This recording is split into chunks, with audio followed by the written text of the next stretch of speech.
इंग्रजीतील आद्याक्षर T म्हणजे टाटा नव्हे तर ट्रस्ट. उद्योग विश्वात विश्वासाचे दुसरे नाव म्हणजे टाटा उद्योग समूह. टाटा समूहानं आजवर ग्राहकांचे हित जपत आपल्या उद्योग विस्तारासह जगभरातील असंख्य लोकांच्या मनावर राज्य केले आहे. देशाच्या आर्थिक विकासात भरीव योगदान देणाऱ्या उद्योजकांच्या यादीत रतन टाटांचे नाव अग्रणी राहील. रतन टाटा यांच्या निधनानं अवघे उद्योग विश्व हळहळले आहे. तब्बल 30 लाख कोटींचा उद्योग समूह असलेल्या रतन टाटांच्या मृत्यू पश्चात केवळ 3,800 कोटींची संपत्ती मागे सोडून गेले आहेत. खरं तर उद्योग उभारताना कुठल्या एका व्यक्तीचा आदर्श घ्यावा असं व्यक्तिमत्व म्हणजे रतन टाटा. अगदी शाळेतल्या विद्यार्थ्यापासून ते वयोवृद्ध व्यक्तीपर्यंत टाटा हे वलय माहीत नसणं हे दुर्मिळच. नमस्कार, मी अनिशा डुमरे आणि कॅमेऱ्यावर आहेत आलेख चाळके. रतन टाटा यांचा जन्म 28 डिसेंबर 1937 रोजी झाला. वडील नवल आणि आई सुनू टाटा यांचे सुपुत्र असलेले रतन टाटा हे वयाच्या अवघ्या 10व्या वर्षी पालकांपासून विभक्त झाले. पालकांच्या विभक्ततेचा मुलावर नक्कीच परिणाम होतो, परंतु त्यांच्या आजीनं त्यांचा सांभाळ करत संस्कार केले. मुंबईच्या कॅम्पियन स्कूलमध्ये 8वी पर्यंतचे शालेय शिक्षण घेणाऱ्या रतन टाटांनी पुढील उर्वरित शिक्षण कॅथेड्रल आणि जॉन कॉनन स्कूल मुंबई आणि बिशप कॉटन स्कूल शिमला येथून पूर्ण केले. उच्च शिक्षणाकरिता वयाच्या 17व्या वर्षी ते अमेरिकेला गेले. तिथे त्यांनी कॉर्नेल विद्यापीठातून आर्किटेक्चरमध्ये बॅचलरची पदवी मिळवली. ते इथवरच थांबले नाहीत. 1975 साली नामांकित हार्वर्ड बिझनेस स्कूलमधून प्रगत व्यवस्थापन अभ्यासक्रम पूर्ण केला. त्यानंतर 1981 मध्ये रतन टाटा टाटा इंडस्ट्रीजचे चेअरमन झाले. त्यानंतर आज तागायत रतन टाटांनी यशाची अनेक शिखरं पादाक्रांत केली. रतन टाटांना फिरण्याची आवड नव्हती आणि ना त्यांना भाषण द्यायला आवडायचे. बडेजाव आणि दिखाऊपणा त्यांच्या आसपास देखील नसायचा. असं म्हटलं जायचं की लहानपणी जेव्हा त्यांना शाळेत रोल्स रॉयल्समधून सोडलं जायचं तेव्हा ते अवघडून जायचे. रतन टाटा ज्या वेळेस टाटा सन्सचे चेअरमन झाले तेव्हा ते JRD टाटा यांच्या रूम मध्ये बसले नाहीत.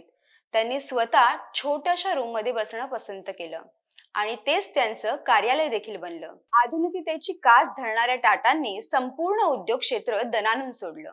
म्हणजे बघा ना, अगदी रोजच्या जेवणातल्या मिठापासून ते विमानापर्यंत सर्वच क्षेत्रात आपला दबदबा निर्माण करणाऱ्या टाटा समूहाची वाटचाल टाटांच्या नेतृत्वात उत्तरोत्तर थक्क करणारी.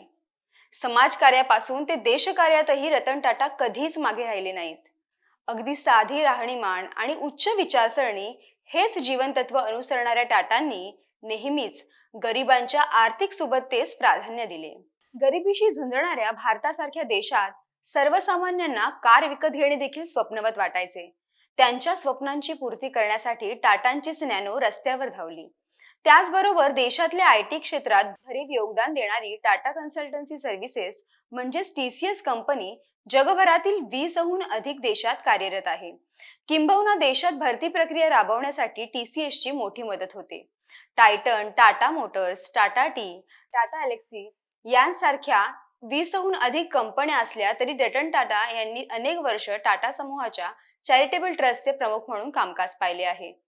आपल्या उद्योगाच्या भरभराटीत योगदान असणाऱ्या वरिष्ठ अधिकाऱ्यांपासून ते कर्मचाऱ्यांपर्यंत प्रत्येकाशी आपुलकीचे नाते जोडणाऱ्या, स्वतःच्या मालकीच्या ताज हॉटेलवरील 26/11 दहशतवादी हल्ल्यात जीव गमावलेल्या प्रत्येकाच्या मदतीसाठी धावून जाताना प्रत्येकांनी त्यांना पाहिले. एका मुलाखतीत रतन टाटा म्हणाले होते की त्या रात्री हॉटेलमधील कर्मचाऱ्यांना फोन केला, मात्र कोणीही फोन उचलला नाही. मला थोडं आश्चर्य वाटलं, कारण यापूर्वी असं कधीच घडलं नव्हतं. त्यानंतर मी माझी कार घेऊन हॉटेलवर पोहोचलो, परंतु वॉचमननं मला बाहेरच रोखलं. त्याने सांगितलं, हॉटेलमध्ये गोळीबार सुरू आहे. त्या भ्याड हल्ल्याचे 3 दिवस आणि 3ही रात्री मी हॉटेल व्यवस्थापकांसोबत थांबलो. सगळी व्यवस्था पाहिली, असे रतन टाटा म्हणाले. त्यावेळेस व्यावसायिकता बाजूस ठेवून केवळ उदात्त भावनेने हॉटेलच्या प्रत्येक कर्मचाऱ्याच्या कुटुंबाला 36 ते 85 लाख रुपयापर्यंतची मदत सुपूर्द केली. तसेच कर्मचारी निवृत्त होण्याच्या कालावधीपर्यंत त्यांच्या कुटुंबियांना वेतनासह मुलांच्या शिक्षणाची व्यवस्था देखील टाटांनी केली. रतन टाटा यांच्या औदार्याचे सर्वच स्तरातून कौतुक करण्यात आले. उतार वयात रतन टाटा अविवाहित असले तरी त्यांना कधीच एकटेपणाची जाणीव झाली नाही. अखेरपर्यंत त्यांच्याकडे दोन जर्मन शेफर्ड श्वान होते. एकाचे नाव टिटो तर दुसऱ्याचे नाव टँगो. हे दोन्ही श्वान त्यांचे फार लाडके होते. ते जेव्हा बॉम्बे हाऊसमध्ये पोहोचायचे तेव्हा रस्त्यावरील श्वान देखील त्यांच्या भोवती गोळा होत. गमतीची गोष्ट म्हणजे माणसांसोबतच प्राण्यांना देखील आपलेसे करणाऱ्या टाटांचा याच श्वानप्रेमाचा एक रंजक किस्सा आहे. या प्रेमाचा अनुभव चक्क ब्रिटिश राजघराण्याला प्रत्ययास आला होता. तर झाले असे की एकदा रतन टाटा यांच्या सामाजिक कार्याची दखल घेऊन त्यांना सन्मानित करण्यासाठी राजघराण्याने बकिंगहॅम पॅलेसमध्ये पुरस्कार सोहळा आयोजित केला होता. ठरल्याप्रमाणे रतन टाटांनी पुरस्कार सोहळ्यासाठी जाण्याची तयारी दर्शवली होती. त्यानुसार त्यांनी नियोजन देखील केले होते. परंतु सोहळ्याच्या अगदी 2-3 दिवस आधीच टाटांनी आपण उपस्थित राहू शकत नाही असे राजघराण्याला कळवले. भारतीय उद्योगपती स्तंभलेखक सुहेल शेठ यांनी सोशल मीडिया पोस्टमध्ये असे म्हटले होते की मी लंडन एअरपोर्टवर उतरेपर्यंत मोबाईलवर रतन टाटा यांचे तब्बल 11 मिस्ड कॉल होते. त्यानंतर मी जेव्हा त्यांना कॉल केला तेव्हा मला आश्चर्याचा धक्का बसला. त्यांचे दोन श्वान टँगो आणि टिटो यांच्यापैकी एक प्रचंड आजारी पडला होता. असे सांगत टाटांनी आपण पुरस्कार सोहळ्याला येऊ शकत नाही असे कळवले होते. यातून रतन टाटा यांना प्राण्यांबद्दल किती लळा होता याचा प्रत्यय येतो. दरम्यान सुहेल शेठ यांनी रतन टाटांना समजावण्याचा प्रयत्न देखील केला. परंतु त्यावेळेस रतन टाटांनी केवळ त्यांच्या आवडत्या टँगो आणि टिटो सोबत थांबणे प्राधान्याचे होते. रतन टाटा यांच्या या कृतीबाबत जेव्हा प्रिन्स चार्ल्सला कळले तेव्हा त्यांना याचे मोठे कौतुक वाटले. ते म्हणाले हा खरा माणूस आहे. टाटांनी आपले निस्सीम प्राणीप्रेम जपताना मुंबईत टाटा ट्रस्टचे स्मॉल ॲनिमल हॉस्पिटल देखील सुरू केले. एकूणातच काय, अशा दानशूर व्यक्तीबद्दल कितीही बोललं गेलं तरी ते कमीच पडेल. कारण यांना कधीच प्रसिद्धी मिळवण्याचा अट्टहास नसतो. त्यामुळेच आज रतन टाटांचे जाणे प्रत्येकाच्या मनाला सुन्न करणारे आहे. सर्वसामान्यांपासून ते उद्योजक, राजकारणी, क्रीडापटू ज्यांना ज्यांना त्यांचा सहवास लाभला अशा प्रत्येकानं त्यांच्या प्रती शोक व्यक्त केला आहे.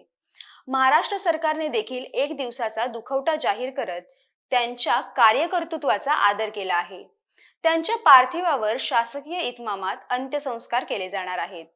शेवटी काय हो, टाटा ग्रुपशी आपल्या सर्वांचा दैनंदिन व्यवहारात संबंध येत राहणार आहे. त्यामुळे त्यांच्या उद्यमशीलतेचा वेळोवेळी अनुभव येतच राहणार आहे. उद्योजकांना हवंहवंसं वाटणारं उद्यमी व्यक्तित्व नव्या पिढीतील उद्योजकांना प्रेरित करत राहील यात तीळ मात्रही शंका नाही. कारण लेजेंड्स नेव्हर डाय. सर्वसामान्यांमध्ये उद्योजकतेची जाणीव जागृत करणाऱ्या उद्योगरत्न रतन टाटा यांना महा MTB कडून भावपूर्ण श्रद्धांजली.